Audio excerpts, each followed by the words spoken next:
দূর পাহাড় আর গাঢ় সবুজ বনভূমির মাঝখানে ছিল এক নীরব শান্ত গ্রাম, নুরাবাদ। ভোরের প্রথম আলো যখন মাটিতে পড়ত, পাখিদের ডাকে গ্রামের বাতাস ভরে উঠত। আর সেই শান্ত সকালকে আরও পবিত্র করে তুলত ফজরের আজান। নুরাবাদের মানুষগুলো ছিল সরল, বিনম্র ও আল্লাভীরু। প্রকৃতির নিস্তব্ধতা আর মানুষের সহজ অনুভূতির মাঝে এই গ্রাম যেন ছিল পৃথিবীর ওপর এক টুকরো প্রশান্তির বাগান। এই গ্রামেই বাস করত তরুণ ইয়াসিন। একসময় প্রাণবন্ত হাসি খুশি সেই ছেলেটির চোখে এখন নীরব বেদনা। বাবা বহু বছর আগে মারা গিয়েছেন, আর অসুস্থ মাকে সামলে রেখে সংসারের সব দায়িত্ব এখন তার কাঁধে। কাজ নেই, আয় নেই, সামনে কোনো দৃশ্যমান ভবিষ্যৎ নেই। জীবনের অন্ধকার যেন প্রতিদিন তাকে একটু একটু করে চেপে ধরছিল।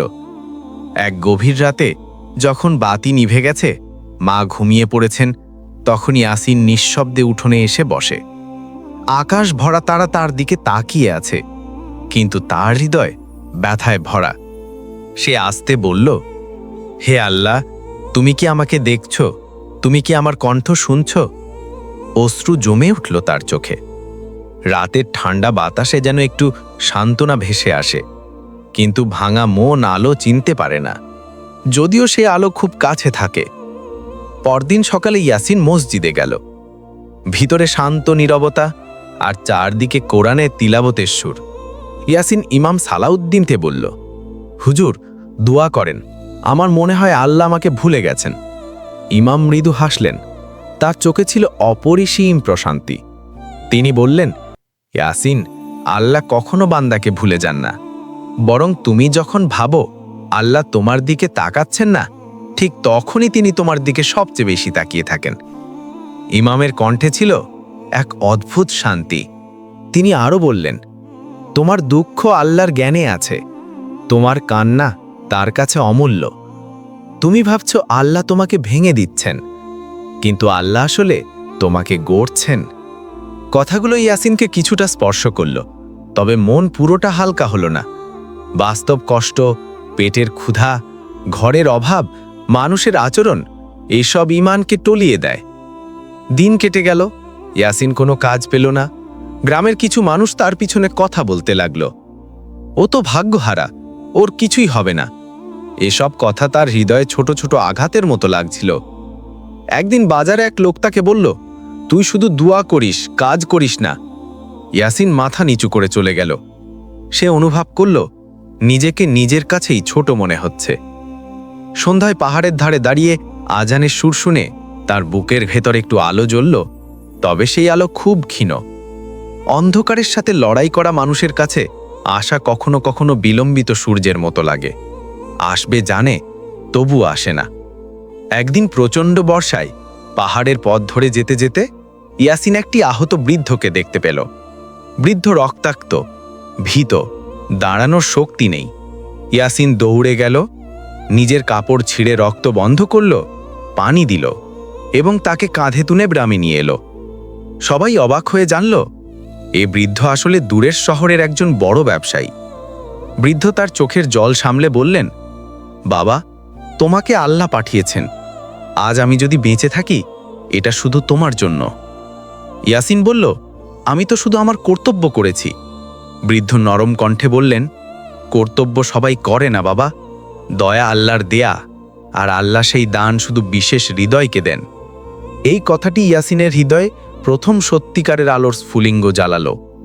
বৃদ্ধ সুস্থ হয়ে যাওয়ার পর ইয়াসিনকে কাজের প্রস্তাব দিলেন।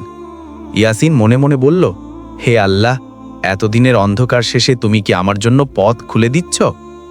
বৃদ্ধের ব্যবসা ছিল বিশাল। ইয়াসিন কাজে যোগ দিল।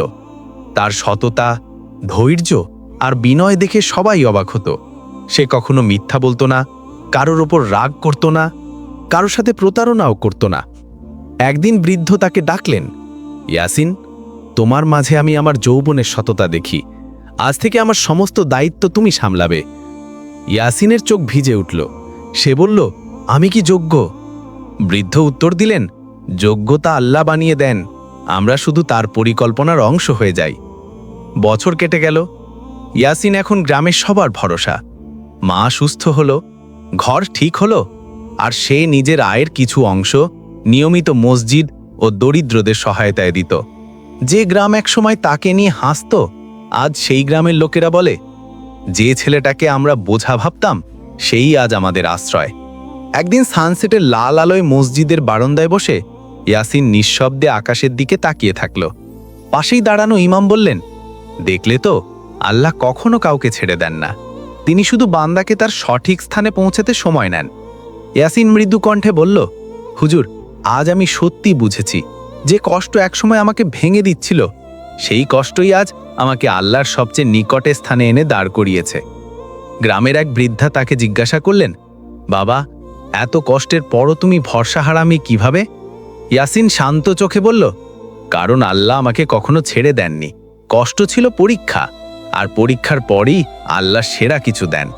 আল্লাহ কাউকে ভাঙেন না, তিনি শুধু পুরানো অংশগুলো ভেঙে দেন যাতে নতুন আলো প্রবেশ করতে পারে। এই কথাটি গ্রামের মানুষের হৃদয়ে আলো জ্বালিয়ে দিল। অনেকে আবার নামাজি ফিরল, আবার দোয়ায় কান্না শুরু করল, আবার আল্লাহকে ডাকতে লাগল। এক সন্ধ্যায় ইয়াসিন আবার সেই পাহাড়ের ধারে দাঁড়ালো যেখানে একদিন সে কেঁদেছিল।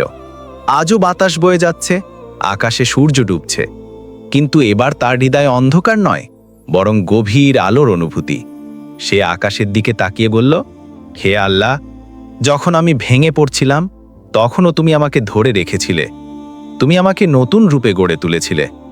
সন্ধ্যার মেঘের ওপর লাল আলো ছড়িয়ে পড়ছে, মনে হচ্ছে আকাশ যেন নরম কণ্ঠে তাকে বলছে, আমি আছি, আমি সব সময় ছিলাম।